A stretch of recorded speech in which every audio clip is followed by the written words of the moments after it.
Cumprimento os irmãos com a paz do Senhor.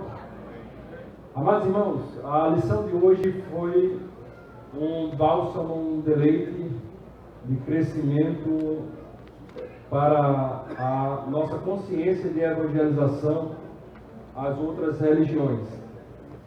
Nós trabalhamos no primeiro tópico 2 mitos que precisam ser vencidos, né?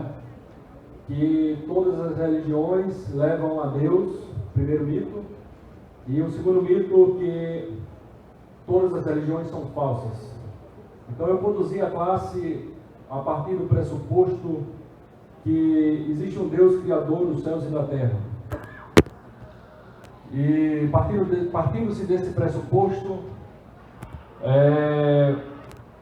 tentamos falar que esse Deus criador dos céus e da terra, ele pode ter se revelado aos seres humanos com verdades absolutas, verdades que assim o são, tanto nesse tempo como foi no passado e como será no futuro.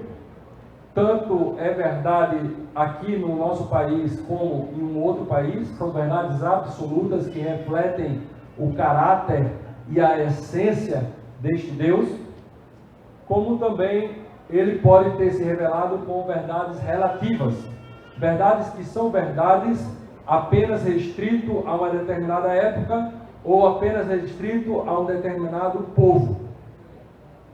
Para quem acredita que todas as religiões levam a Deus, esse tal trabalha com o conceito de um Deus que é exímio e perito em trabalhar com verdades relativas.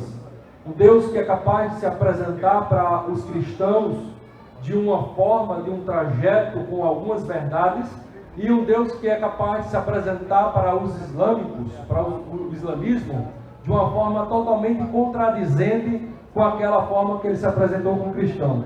Então aquelas verdades reveladas para os cristãos seriam verdades relativas, seriam válidas apenas para aquele grupo.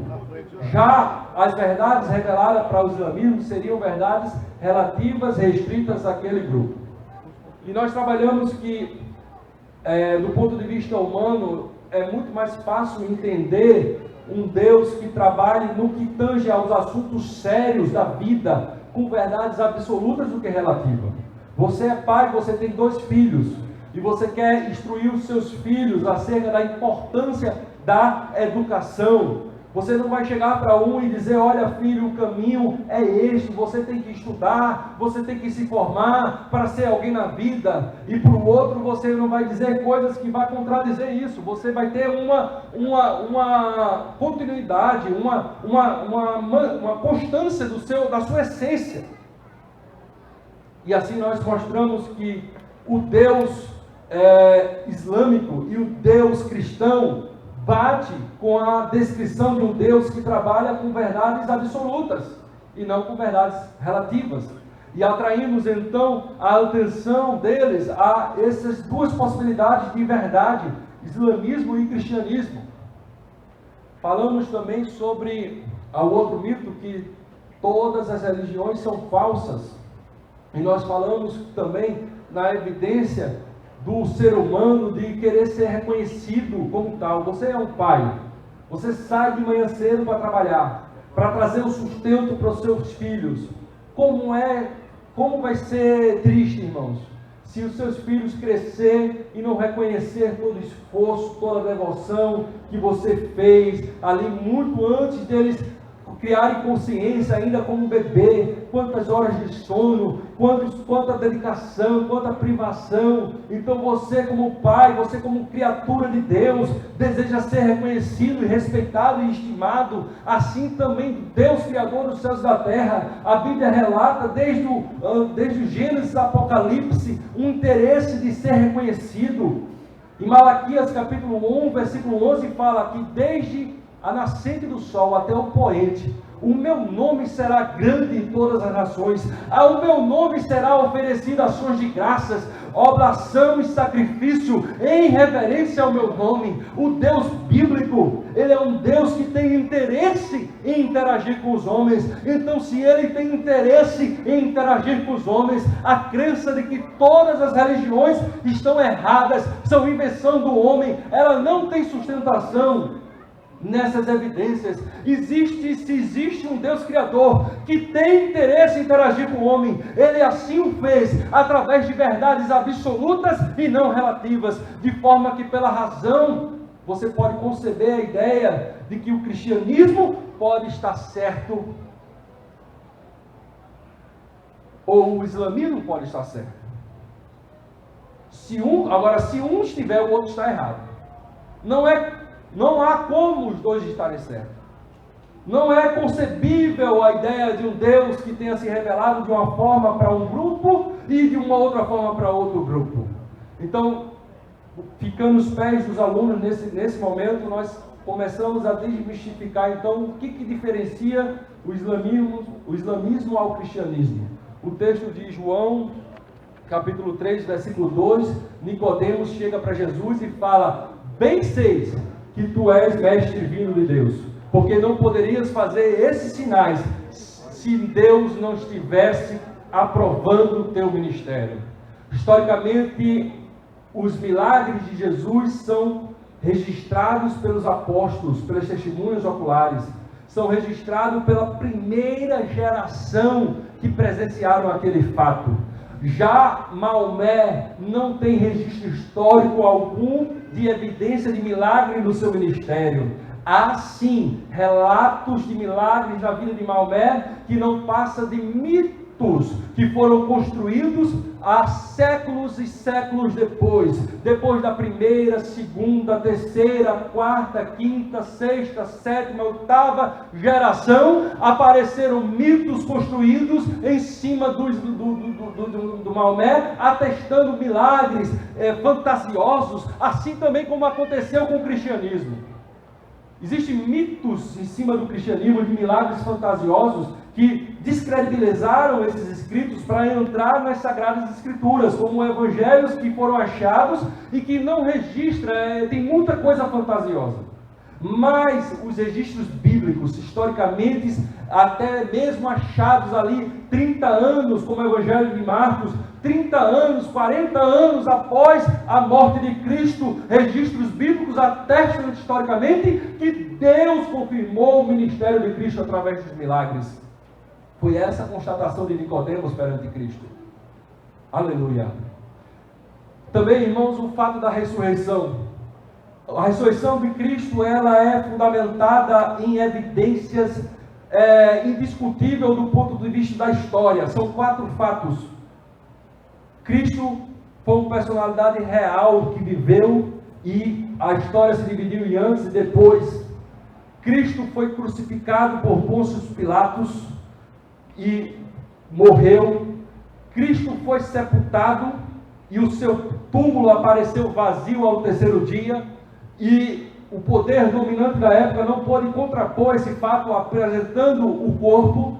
As investigações não puderam apresentar o corpo, e sim sustentar hipóteses de conspiração, de alucinação, mas é um fato incontestável para a história humana. O túmulo de Jesus apareceu vazio. O 4º fato, o testemunho ocular dos seus apóstolos, que mesmo diante da morte, não arredaram o pé, foram até o fim, não fizeram menção à história da delação premiada, eles foram até o fim. E o testemunho dos apóstolos, como testemunho ocular, é diferente de um mártir, que hoje morre em função da sua fé. Quando um cristão morre pelo Estado Islâmico sobre a ameaça de que, se não negar a fé cristã e não se render ao islamismo, ele será morto, esse testemunho não serve como testemunho para nós, como testemunho dos apóstolos, como testemunho ocular. Porque esse cristão, ou o islâmico hoje que morre em função da sua fé, pode estar morrendo em função de algo que ele acredita ser verdade, certamente é isso. Mas esse fato que ele acredita ser verdade, pode não ser do ponto de vista da razão. Mas já do ponto de vista da razão, como você vai justificar homens que presenciaram, que testemunharam a ressurreição e não lograram nenhum benefício acerca desse testemunho, pelo contrário, só males, e não arredaram, foram até o fim desse testemunho, que Cristo é o Filho de Deus, que morreu e ressuscitou pelos nossos pecados. Então, diante dessas evidências, nós temos também outro fato para chamar a atenção da pessoa. Ela pode eu até falei para a sala, eu fui tão enfático em falar do islamismo. A gente não tem muita interação com o povo islâmico aqui, mas quando saímos para fazer a obra missionária, temos. Mas é bom usarmos esses argumentos para trazer a atenção da pessoa para a veracidade e a nobreza das escrituras que você vai apresentar a ela. E você mostra pela razão que, se ela crê no Deus Criador, no monoteísmo, se ela não crê no politeísmo, e se ela crê que esse Deus quer se interessa em se revelar ao homem, ele assim o fez somente por dois caminhos, ou o cristianismo ou o islamismo. E, aleluia. Deixa eu lembrar aqui um outro fato que eu ia falar do islamismo. Me passou, mas vamos avançar. Se lembrar daqui no final, eu pontuo. Então, trazendo a atenção da pessoa para o cristianismo, aí nós nos detivemos sobre o catolicismo, especialmente falando.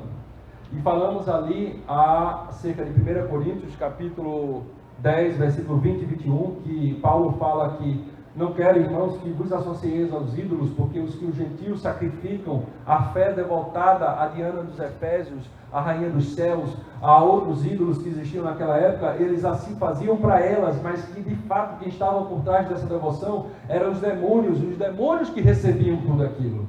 E também pontuei Oséias capítulo 4, versículo 12, que fala que o meu povo se prostra diante de uma vara e um espírito de prostituição lhe dá a resposta.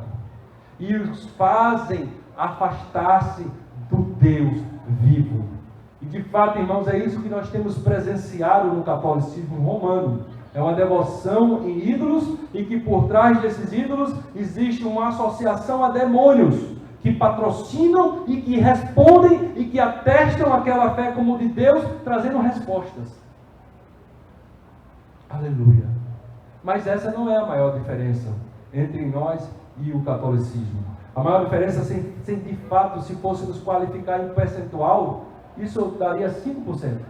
A maior diferença, da qual eu daria 90% de relevância para ter a nossa atenção, seria a mensagem da salvação, o Evangelho de Jesus Cristo. A salvação católica é uma salvação por obras, é uma salvação em indulgências essas que foram criadas já nos primórdios, ali na época de Lutero, e eles inventaram essa doutrina, em que o homem pode alcançar perdão dos seus pecados.